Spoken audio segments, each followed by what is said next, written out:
desde el GAES y acabamos de llegar a los 50 brillantes. Y nada, podemos constatar que el cambio climático sí que existe. So today's animation really showing the spread of the fleet with Shemini Pujala crossing the Anti-Meridian yesterday afternoon.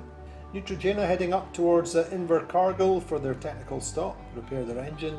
Gaius and Renault still relatively close together, between 290 and 300 miles, going roughly the same kind of speeds. We are Water approaching and crossing Cape Lewin yesterday evening, about 10 o'clock. One Ocean, One Planet Pharmaton in good shape and also good speeds in the northwesterly breeze for Spirit of Hungary. So seeing Neutrogena getting into Bluff this morning, or very early this morning, and light airs there for Shemini Pujala, just in a ridge of high pressure, slowed down, a chance to recuperate and recover for Jean Le Cam and for Bernard Stam.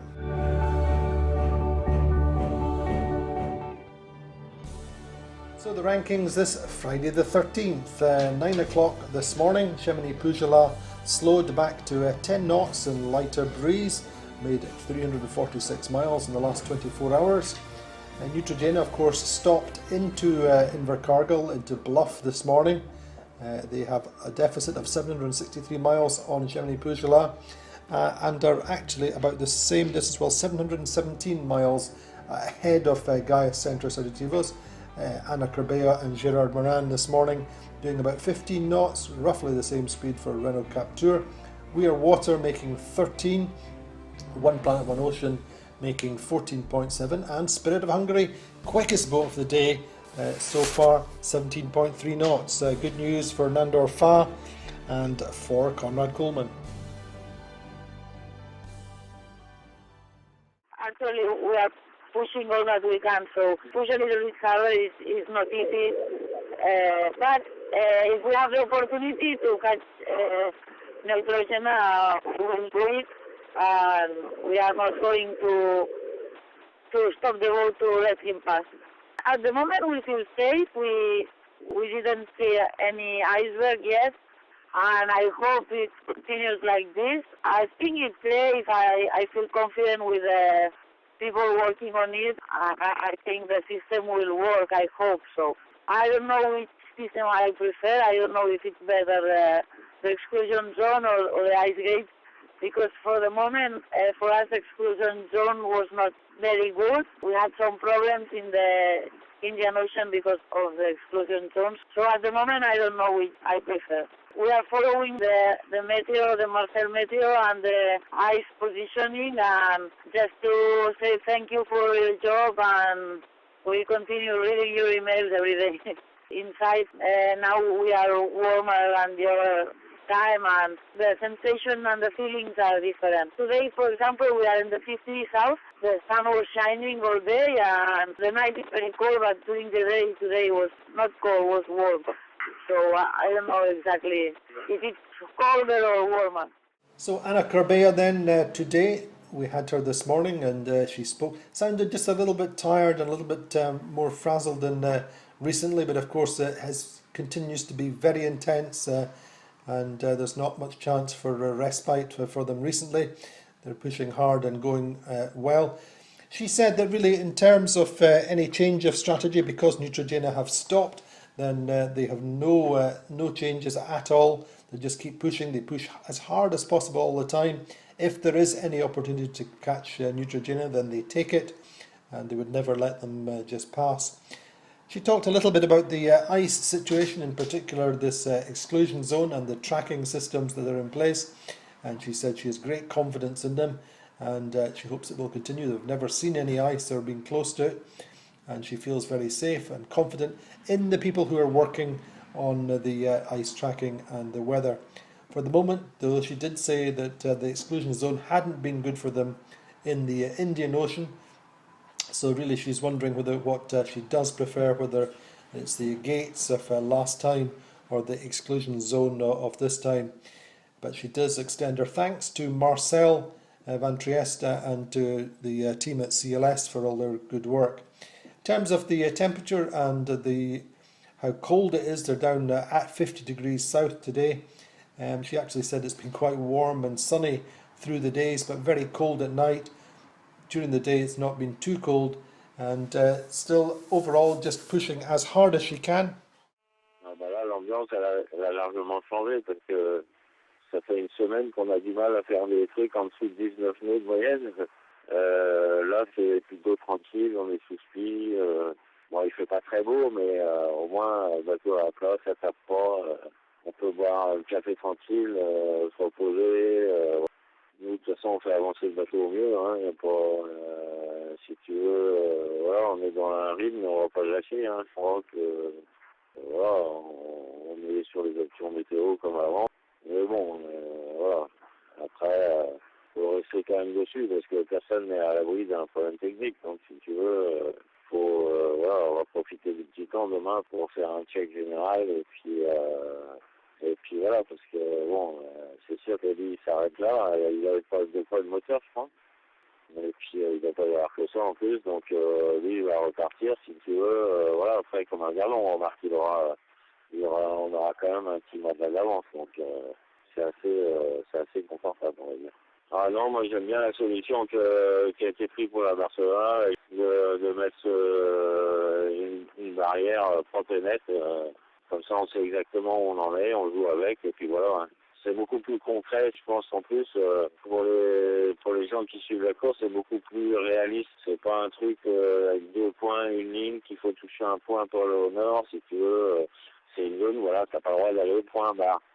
Et ce qui est simple fonctionne. So situation at the front of the fleet looking very good for Jean Le Cam and for Bernard Stamm on Chamonix Pougelat. Speeds have reduced. Jean Le Cam said this morning they expect to have lighter winds probably for a couple of days, so today will be dedicated to a little bit of rest and respite, trying to get their energies back up. It's been a long, hard week for them. He said, in fact, that they could do little else other than make averages of 19 knots. So they'll have a good look over the boat tomorrow. They'll check everything out, and then he reckons the day after they'll be back into the moderate to stronger breezes and back up to speed. Talking about the margin they have over Neutrogena, well, he said that they can't have any room for complacency. It's a nice margin, but of course he and Bernard know particularly well that any point these kind of technical problems can hit them, and so they're taking nothing for granted. They'll still be pushing as hard as possible as they go on. And as I said, we have Franck Mercier and Marcel Van Trieste in the studio today.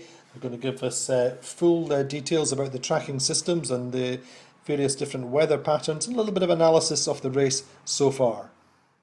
For security, of course, one of the important problems we can meet is, of course, icebergs. With Marcel Van Trieste, we do a restriction zone with all the last information we can have with CLS information. They can give us a new photo of the stream of the iceberg. So we decide before the start a restriction zone. And that's a really big difference we have with the last edition, because it was only doors. At CLS, we provide several kinds of information to the race direction. The first kind of information is the location of boats, that is transmitted by the beacons on board the boat, something like every hour. So the race direction has a constant view of the position of all the boats during the race. And the second kind of information we provide to race direction is information about iceberg and about ocean condition.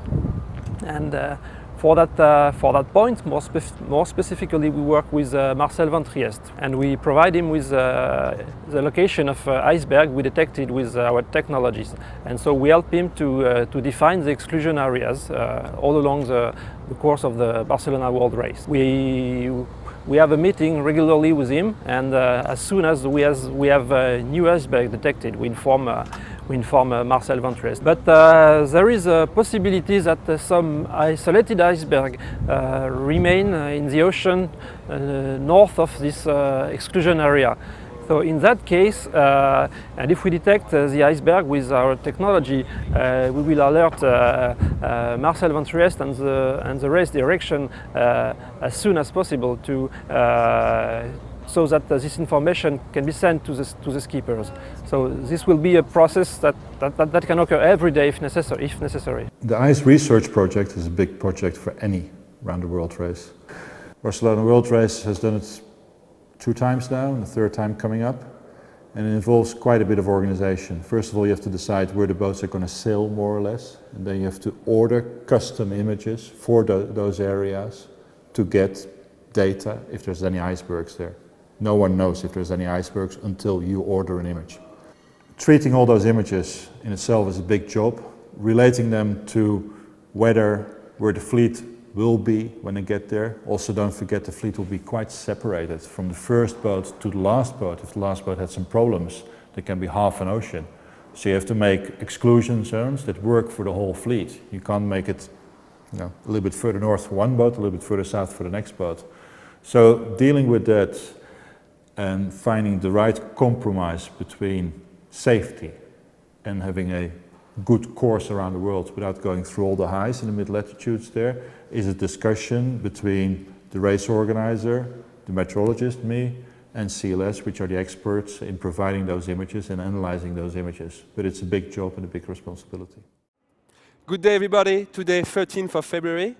We have a split in between Cheminée Poujoula and Neutrogena, as Neutrogena finally touched land this morning at 5:20 UTC. Cheminée Poujoula is heading alone towards the east now and has a good speed. The boat speed is 12 knots of boat speed, with a very light wind coming from the northwest, around 10 knots. So Neutrogena managed to get to Invercargill Harbour with the south wind blowing up to 12, 13 knots. The boat of Anna Corbella and Gerard Martin now, Gaes, is having a northwest direction wind blowing 15 to 20 knots. The speed of the boat is actually 16 knots, and they will get in the Pacific Ocean very soon, as when they will be crossing the Tasmanian longitude in about 100 miles. Behind Gaes, Renault Capture, still chasing Gaes in the same weather system and same headings. They're doing a 17 knots of boat speed for the 20 knots northwest direction wind. The Garcia brothers will have very strong wind within the next hours. There's a big low pressure building here and expected to move east to southeast as long as they're heading towards the east. So they have for the moment 25 knots of northwest wind. They're doing a 16 knots of boat speed. And we will be looking at those guys within the next hours because of these big seas and big wind coming. One planet, one ocean. They have a good sailing condition now, 15 knots of northwest wind, moving a bit southwest. It's a bit unsteady in between northwest and southwest. They're doing, at the moment, 14 knots of boat speed and heading towards the southeast. Behind them, still Spirit of Hungary, have good conditions, pretty strong wind and sea state, 25 knots of wind, and they're doing 16 knots of boat speed. The wind is blowing from the northwest direction, and they're heading towards the east.